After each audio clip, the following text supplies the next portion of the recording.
Hi everybody, Sandra Duran Wilson here, and welcome to this week's Mixed Media Soul Sparks. Every week I like to bring you new ideas in mixed media, techniques, painting, tips, inspiration, and even some studio tips. This week I'm looking at some fusible web. And this product you find at the fabric store. It's called Payne and Wonder Under, and I know in other countries they sometimes call it something else, but this is a paper, as it says here, a paper-backed fusible web, and it's used in sewing, and it comes like with this little thing wrapped around it, so you'll know that you're getting the right one. One time I bought the wrong one, and it dissolved when it got wet. This one comes in two weights. This is the heavy weight. There is a lighter weight one also. The other thing you're going to need for this, some paints and some cooking parchment paper and an iron. But what I want to start off with showing you is painting on this web. And I've just cut off some pieces of it here.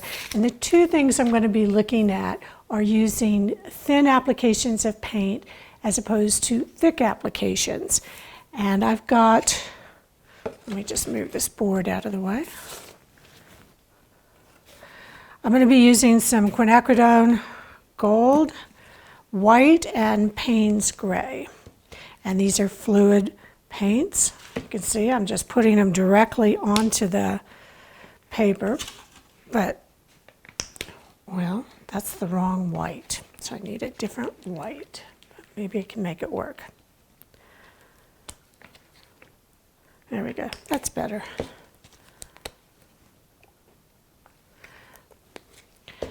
Now take my brush and really get this wet. And I'm painting on the fabric side. There's the paper backing, so make sure you're painting on the fabric side. And I chose these colors because when they mix, they do make a nice green. So I'm just going to add some more water here.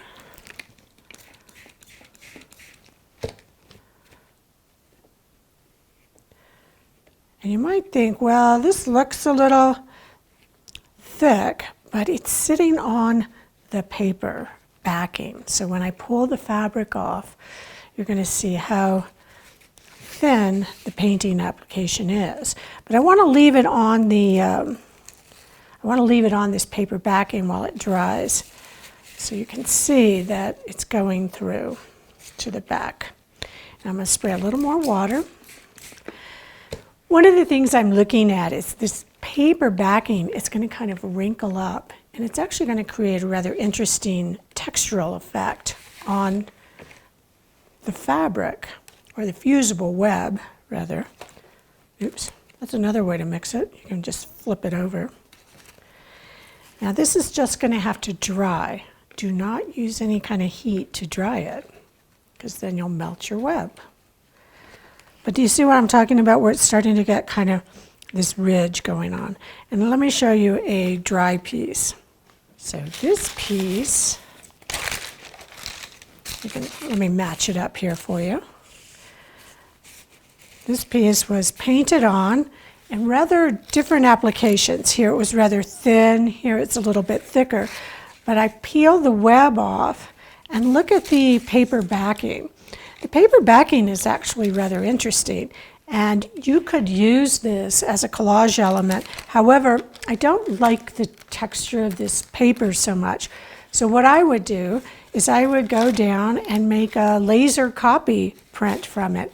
And then you have this really nice paper that you can use in collage, because I love these patterns that I get. And that's why I was adding the water, because it makes that backing paper bead up. And then I also have it on my fusible web. So I have that pattern. So this is what I would call the thin application, where you're putting a lot of water on. Now you can paint a thicker layer of paint without adding the water, and you're going to get a much denser, less more opaque paper. And I would just do that by not adding water. I've got water on my brush, so it's going to move it a bit, but I'm not going to add any more water to this. And that will give me a different kind of application. So I've got some that are finished, and I'll show you those. But again, you just have to let this dry naturally. Do not use a heat gun because you'll fuse the web to your backing paper. So you say, well, how do I get this fused on? So that's where the iron comes in handy. I have a piece here that I've both painted, and on this part I took a colored pencil over a texture plate, and I just started to get the impression of the texture plate. So that's another thing you can do to add a pattern onto it. Now this is just a decorative paper that I bought, and I'm going to put this on top. Here's the important part, is you want to place this in between parchment paper because otherwise your iron will stick to the fusible web. Now I just have an old towel and a board here, so you want to work on a protected surface that would be heat resistant. And I've got my iron set with no steam, just straight heat. And it's about at a wool setting. And I'm just going to press this. Doesn't take it very long.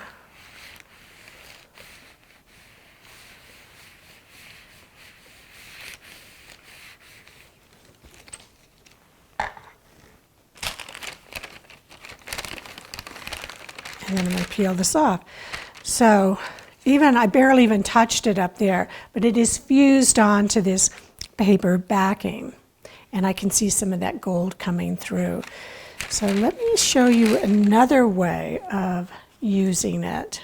Now this is what I called a thicker application of paint and a bit more opaque. And so here I'm cutting out shapes from the paper and I'm adding it to this other kind of marbleized paper.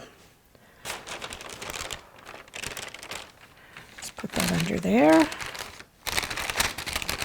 Make sure you have it lined up where you want it to go. And just come in with the iron. It's the only kind of ironing I do is on art.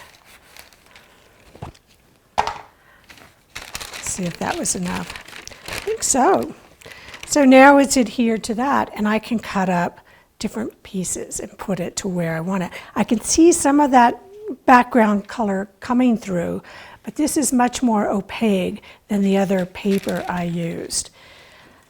And this is another one I had made using different colors, and I actually did a little gold string paint there.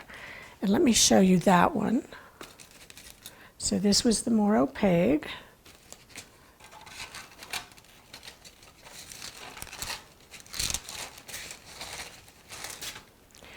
Now I took pieces of this and cut it up. And this is a decorative paper. And you can see where I've cut out the shapes to actually go with the design of this paper. And I would do it the same way. I can just cut out whatever shapes I want, kind of leaf-like shapes. And again, just put them under the parchment paper. Come back and iron it on. It's a really quick way to get some collage elements that are somewhat translucent. And I like how it shows up there and not over there. So this is another way to work with designs to enhance a design and to use the more transparent papers. And let's look at another thing you can do. Now this one I have taken and stamped onto the paper. This one I did as well, so let me just show you. And there's another interesting paper backing. It's got a little bit of everything on it, so I might just use that one so we can see it. And find my stamp. It's just a rubber stamp. Ink it up. This is a Stayz ink I'm using. so I don't have to worry about it diluting if I put more acrylic paint on. Yes, I do have it on there.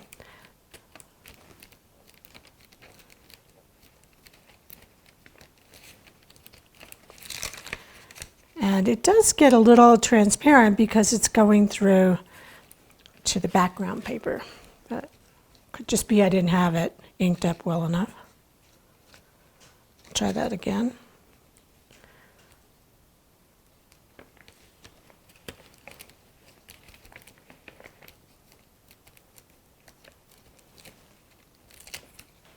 Here we go. That's better. Now I can take this and any of these and I can iron it onto whatever kind of paper I want. I'm going to take this one and it kind of fades into the paper because it's the same kind of color, but I like that idea. I could add paint to this, the whole thing. So let me get my board back.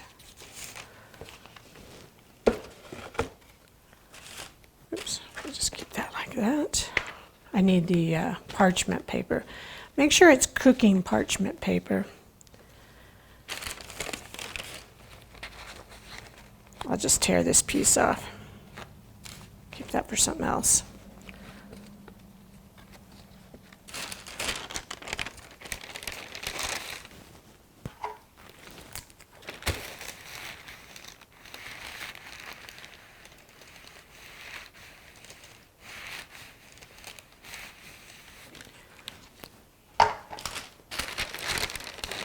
And there you have it. So I've got this, this nice kind of hit and miss design of the stamp coming through. You can really begin to build your own papers this way. And there's other things you can do with these besides fusing them.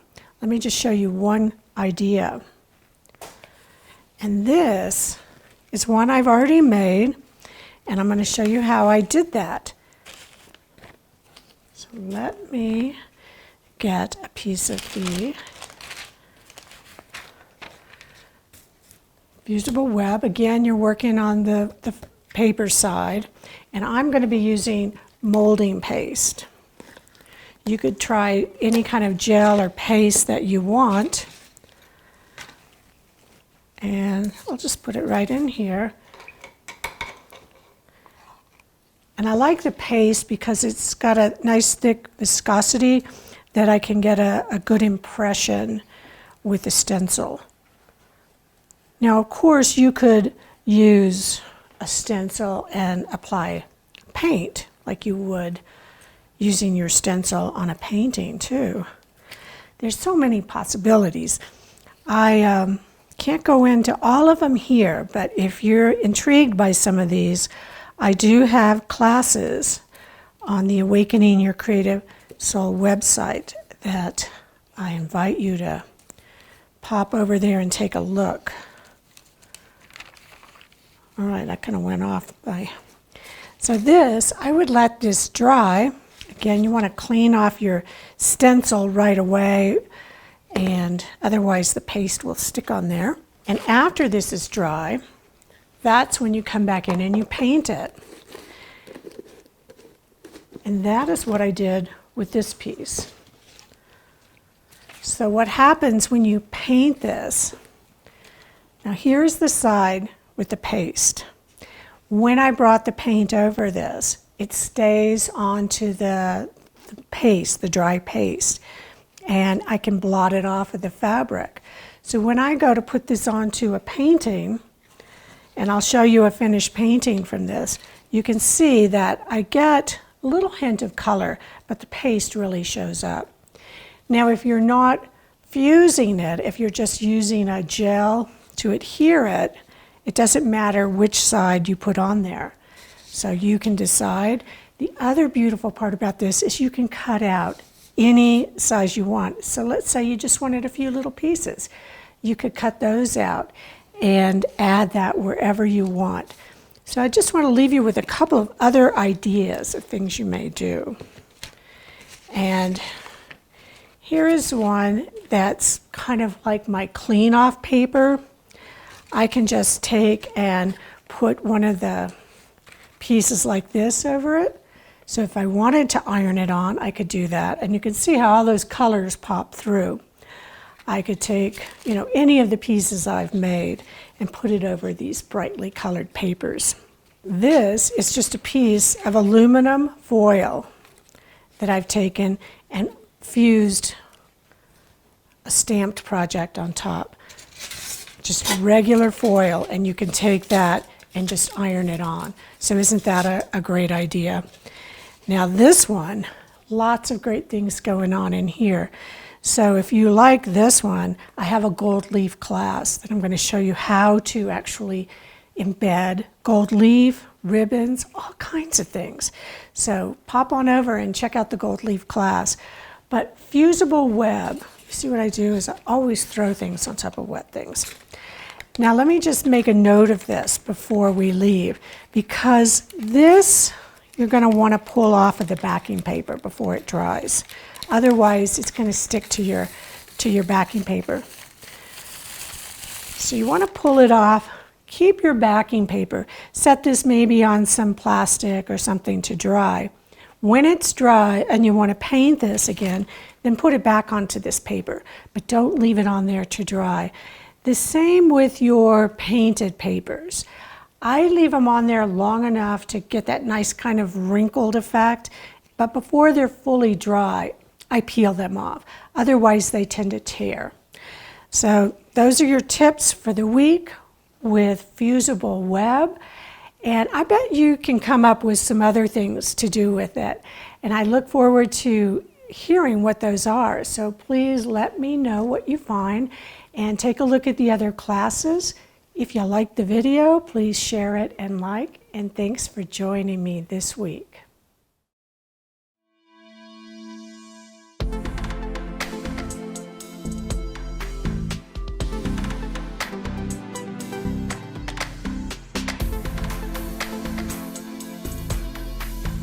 Join the community and share your creations on social. Use the hashtag MixedMediaSoulSparks. I look forward to seeing your comments in the comment section.